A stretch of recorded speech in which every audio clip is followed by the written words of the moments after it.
Nastavljamo program dalje. Holandska policija evakuisala je stanare zgrade u jednoj četvrti Amsterdama nakon što je u prodavnici igračaka pronađena eksplozivna naprava, a 2 osobe su uhapšene, preneli su danas lokalni mediji.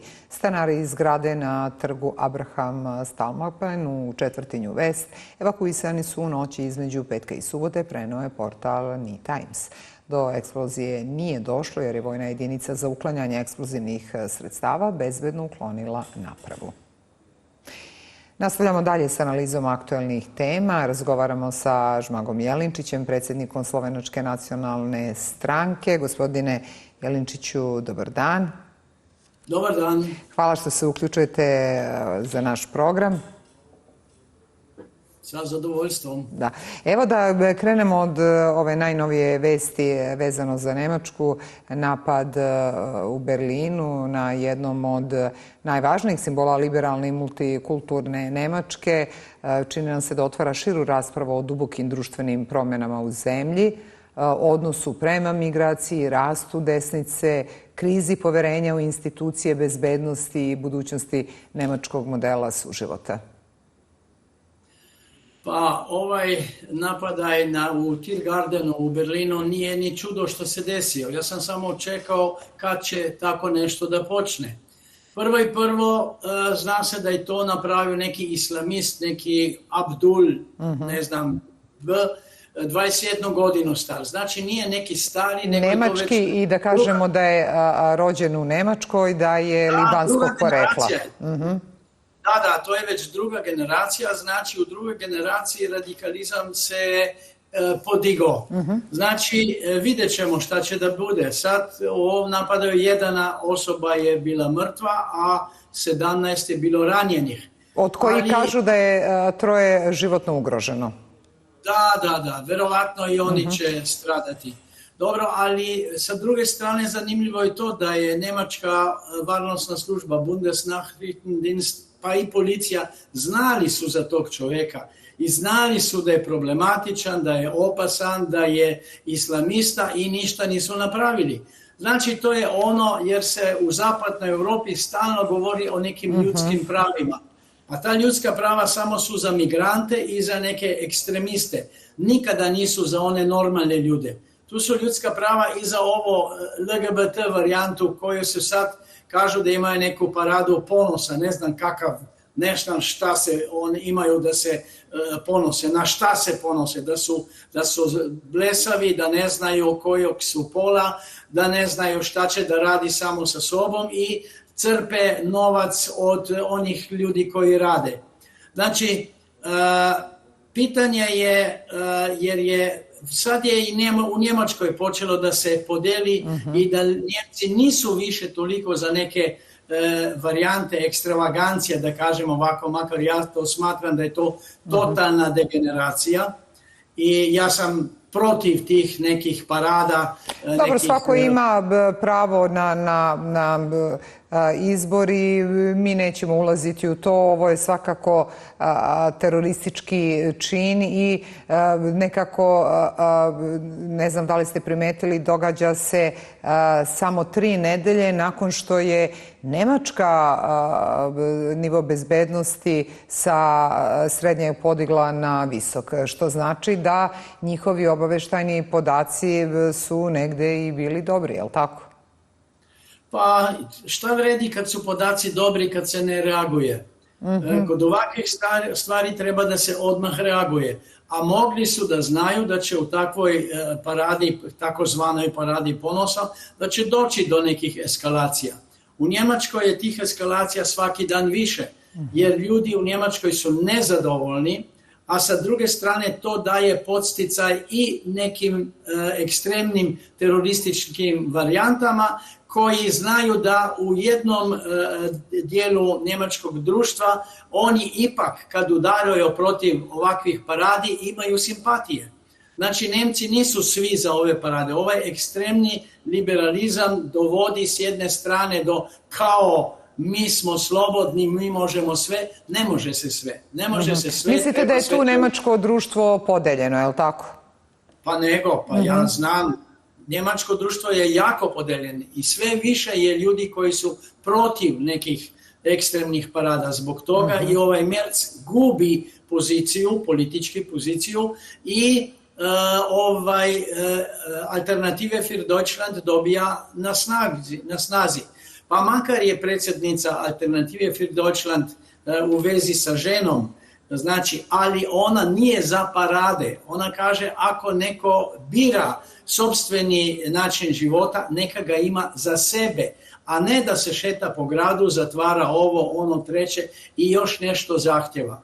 Jer ja se slažem sa time, svako ne gradi kao što hoće, a ja nisam zato da se to pravi, ne znam, neki cirkus svugdje i onda još da se decu tera u to. To je pedofilija i to je najgori oblik pritiska na mladu dušu koja još nije izrasla i koji još ne znaju šta će da bude sa njima. Šta mislite koliko ovaj napad koji se juče desio može dodatno ubrzati jačanje AfD-a, a i promeniti političku ravnotežu u Nemačkoj, posebno ako i naravno nemačka javnost je sada upoznata i vi ste malo pre to pomenuli i evo i ja ću pročitati prema pisanju nemačkih medija osumnjičeni za napad na Berlinskoj paradi ponosa. Ranije se bezuspešno pokušavao pridružiti terorističkoj grupi Islamska država. Policijski izvori također navode da je osumnjičeni 2025. otputovao u Liban i da je uhapšen nakon povratka u Berlin. U istražnom zatvoru bio je do maja 2026. nakon čega mu je naloženo učestvovanje u programu deradikalizacije. Ovdje je jasno da je on već bio sumnjivo lice, je li tako? Pa jasna stvar, ja ne znam zašto Njemci imaju neke programe deradikalizacije. To je glupost, to je totalna glupost. Ovakve ljude treba odmah da se vrati odakle su došli. Pa makar je to drugi rod. Ako je u jednoj ovakvoj porodici neko koji je ekstremist, islamistični ekstremist, trebalo bi da se izbaci iz zemlje i njega i njegovu porodicu. Da, ali evo policija nije ništa učinila po tom pitanju, evo imali su sve ove informacije. Pa to je zbog ovog jer je u Njemačkoj na vlasti su lijeve političke partije, a te lijeve političke partije kažu treba da brinemo za ljude, treba neka ljudska prava i tako to. I ljudska prava se oduzimaju onim ljudima u Njemačkoj koji rade i davaju se nekim migrantima i nekim terorističkim ekspoziturama kojih u Njemačkoj ima mnogo. Treba znati da je u Njemačkoj par stotina džamija koje nikad nisu bile prije i da se i u Njemačkoj pale hrišćanske crkve. Njemačka vlast ništa ne napravi jer kaže ne smemo da diramo i onda će Evropska unija da kaže da je to zabranjeno i tako to. Evropska unija je totalno trula i Evropska unija potiče islamizam. Zna se da je u početku kad se stvarao ISIS imala prste u tome i Amerika pa i Evropska unija. Oni su podsticali sve, verovatno i zbog svojih nekih koristi. I da znamo, na primjer u Briselu, u Evropskom parlamentu, sada su to zatvorili, sad ne možeš da nađeš onu salu, ali velika sala, muslimanska sala sa muslimanskim obeležjima i sve to. Ja sam to osobno vidio kad sam pohađao Europski parlament, ona vremena, a ona sad u posljednje vreme jedan dio ovog Europskog parlamenta je nedostupan. Ne možeš da ideš tako da ne bi mogao neko da kaže vidi šta Europska unija radi i šta ona gura. Ali sve u svemu, ako se Europska unija ne probudi, a neće se probuditi, to će dobiti po glavi. U Francuskoj znamo kako je. Islamizam u Francuskoj je izuzetno jak i tamo su više stotina crkava zapalili. Njemačka je na tom putu, na istom putu. Italija isto. Italija je, na primjer, sever Italije više manje je crn i muslimanski. A onda se pitamo šta je tu Evropa? Kakva je Evropa? Evropa koja bi trebala da štiti svoje ljude, ona ne štiti svojih ljudi. Vi imate sreću u Srbiji što niste u Europskoj uniji, jer inače će vam gurnuti ove migrante kao zbog toga jer treba da smo neki solidarni, pa morate i vi da ih uzmete. I Slovenija će trebati da uzme neke migrante. Ja i moja partija smo apsolutno protiv toga. Mi nikad nismo imali nikakvih kolonija bilo gde i nećemo da primimo teroriste, nećemo da primimo ljude koji ne da beže iz država u kojima je rat. Oni dolaze iz država gde nema rata. Znači to nisu bežanci, to su migranti, tipični migranti koji dolaze u Europu ne da rade, nego da zarade. I sa druge strane, kad dolaze samo više manje muškarci, izuzetno malo ima žena, a još manje dece, znači oni dolaze vamo u Europu da se stalože, da nađu poziciju i da preko ove pozicije u prvom redu hvataju Njemice, pa sa njima rađaju decu. Njemice preobrazuju u islamsko veroispovest i onda rađaju decu. Zatvaraju ih, nema više izlaska u grad, nema više ničega i ovako prave punktove iz kojih će oni razmišljaju da će preuzeti Europu. Sad već mnogo ovih njihovih sveštenika govori direktno na televiziji, govore vi ćete izaći, vi ćete nestati, mi ćemo vas poubijati, mi ćemo vas gurnuti iz ovih zemlja, to su naše zemlje, to će biti islamska zemlja. To se dešava u Engleskoj, Engleska je trula skos, u Engleskoj oko 70 ovih gradova i gradića gde su gradonačelniki muslimani.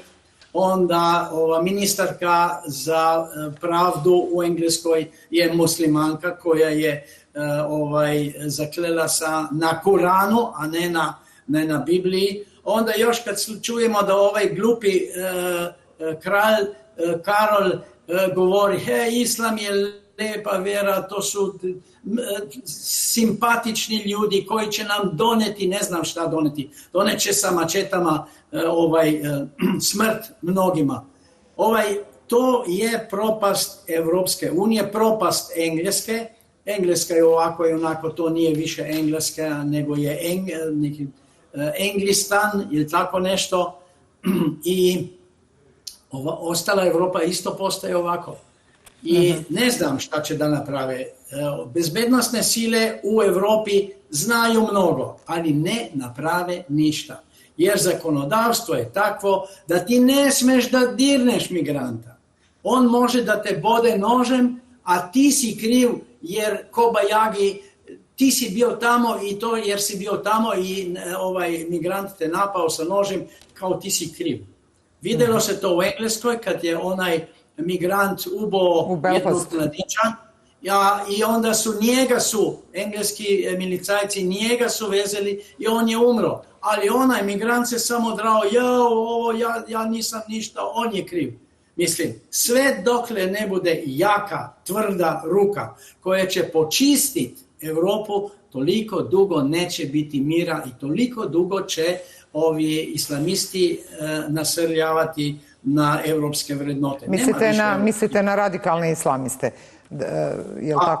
Pa kažite mi, zanimljivo je, ne kažem da su svi muslimani radikalisti. Pa ne, zato kažem moramo to da razdvojimo i kada pričate o islamu, mislite na radikalni islam.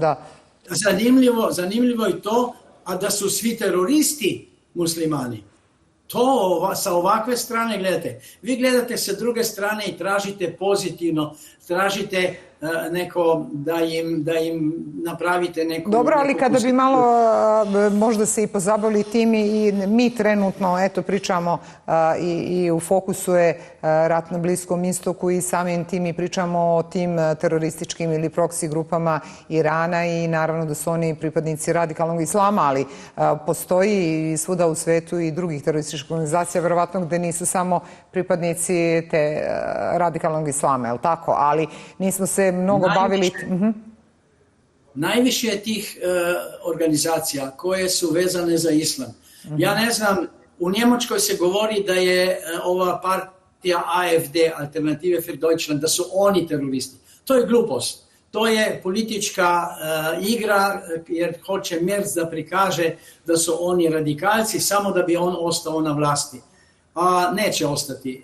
Njemačka ili će propasti ili će Alternative für Deutschland dobiti poziciju. Da, pa uskoro su izbori. Šta očekujete tu? Mi vidimo da iz dana u dan raste popularnost AfD-a i dešavaju se i situacije možda koje prosto i navode Nemce na to da možda i oni koji nisu bili za AfD prosto sada glasaju. Da li očekujete njihov nezapamćeni uspeh sad na narednim izborima? Ja mislim da će AfD izuzetno dobro proći na izborima, jer zanimljivo je to da radikalne grupe u Njemačkoj su mahom sve leve političke opcije. Sve su leve, ljevičari, neki neokomunisti ili tako nešto. Njemci, vlast Njemačka hoće da prikaže da je jaka neka neonacistična partija, ali kako? Baš AfD je protiv, na primjer, ove ukrajinske eskalacije koja ide preko nacizma i preko vraćanja nacizmu. Jer u Ukrajini nacizam je na vrhu. Sad, hvala Bogu, su se Poljaci probudili, pa je predsjednik Poljske oduzeo najviše odlikovanje Zelenskome, jer Zelenski je htio ove zločince nacističke iz Drugog svjetskog rata nekako da podigne, a zna se da su samo tamo u Babjem Jaru ubili otprilike 110.000 Poljaka. To Ukrajinci, ne Njemci, Ukrajinci. I u Poljskoj se diže protiv ovih naci varijanta ukrajinski. Ne žele više to. Poljaci su dobili po glavi mnogo u Drugom svjetskom ratu. Oni ne zaboravljaju ove nacističke fore. A sa druge strane, kad pogledamo, Merz hoće da gurne njemačku vojsku u Poljsku. I dokle Donald Tusk će biti na poziciji u Poljskoj, to može se desiti da će Merz uspjeti. Ali inače, njemački kancelar Merz, on gradi četvrti Reich. To se zna. I tu treba da smo jako da čuvamo da ne napravimo neku veliku glupost. Glupost pravimo u onim državama Europske unije koje nikad nisu bile vezane za neke takve kolonijalne stvari i polako se diže, na primjer, Slovenija, mi imamo glupu politiku, i levo i desno, mi ulazimo u dupe ovoj Ukrajini, ali dobit ćemo po glavi. Sa druge strane, kad pogledate Bugarsku, Bugarska je izašla iz ovog skupa voljnih koji pomažu Ukrajini. Bugari su se probudili, oni kažu izvinite, to nije naša stvar, neće da se petljamo jer ćemo dobiti po glavi. To bi trebala na primjer, i Slovačka, pa i druge zemlje. Ne da se guramo tamo, jer može se desiti da odjednom Europska unija kaže sad morate vi slati svoje vojnike da se bore protiv Rusa za Ukrajince. Pa onda se i pitamo, Slovenija je bila na strani pobjednika u Drugom svjetskom ratu, isto i Srbija. Hrvatska ne, Hrvatska je bila na strani nacista. Ali mi smo bili na pravoj strani, a sad mi da se borimo na strani nacista, protiv onih koji su u stvari najveći danak dali u Drugom svjetskom ratu. Zna se da su Rusi dali 27 milijuna žrtava u Drugom svjetskom ratu. I to nije jednostavna stvar. I ja mislim Slovenci neće da se bore. Makar bi bila komanda, naši ljudi ne bi išli da se bore za Ukrajinu protiv Rusa. Jasno.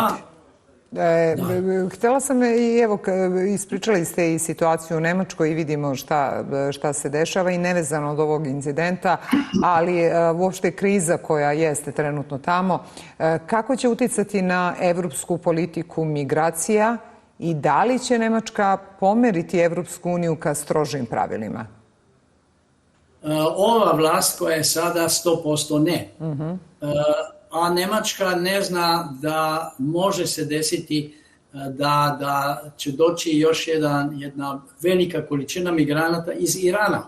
Makar Iranci oni su drugčiji ljudi, oni su na strani sopstvene vlade i sopstvenog naroda sa srcem. Oni verovatno neće bežati. Bežali su Afganistanci i onda ko beži? Beži ovi Afričani, Severna Afrika, pa i ovi crnci niže dole. Zbog čega? Jer ih i njihove vlade teraju van. Čak nekima i plaćaju, daju novac da idu u Europu i onda kažu radite svinjarije u Europi, nećete ih više kod nas, i mnogi zatvori su sad više manje prazni dole u tim zemljama. Ovo što se dešava sa Iranom, ja mislim da će najgore proći Amerika.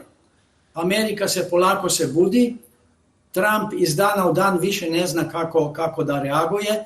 Amerikanci su sad izgubili u Jemenu izuzetno važan centar CIA, iz koga su davali podatke gde rakete, gde su avioni i tako dalje. I arapske zemlje, ove ostale, polako se bude i neće više da budu pod zaštitnom kapom Amerike, jer vide da ova zaštitna kapa ima rupe, da ne može da obezbedi sigurnost. I pored toga još Iranci su sad sa nekim novim sistemima ovih raketa, izuzetno tačno gađaju. Zna se da iza toga stoji i pomoć Kine, pa i Ruske federacije. I Rusi kažu, pa i Kinezi, ako Amerika pomaže Ukrajincima, zašto mi da ne pomažemo Irancima? Dobro, ništa nije sad to čudno i ne treba da nas iznenađuje. U svim ratovima svako svakom pomaže, tako da nije nikakva iznenađujuća vest i ovo što je i Zelenski rekao, da ima obaveštajne podatke da Rusija deli satelitske snimke Iranu i zbog toga ima te precizne napade, ali ako se sećate i pre mesec dana kada su to američkom predsjedniku pomenuli, on se nasmijao i rekao, pa i mi pomažemo Ukrajinu. Zar ne?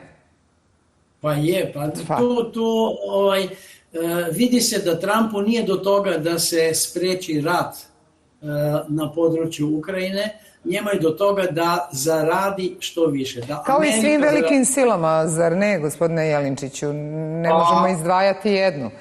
Ne, čujte, i države Evropske unije iste zarađuju.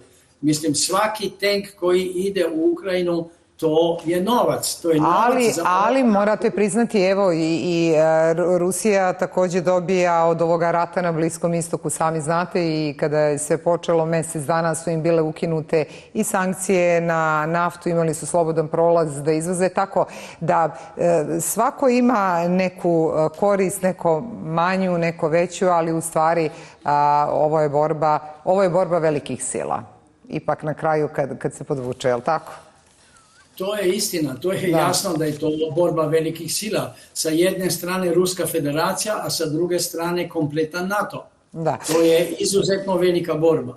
Ali ja mislim da Rusi dobijaju uglavnom zato jer sankcije koje je uvela Europska unija, 21 skup sankcija, to nije dovelo do toga da bi Rusija kleknula.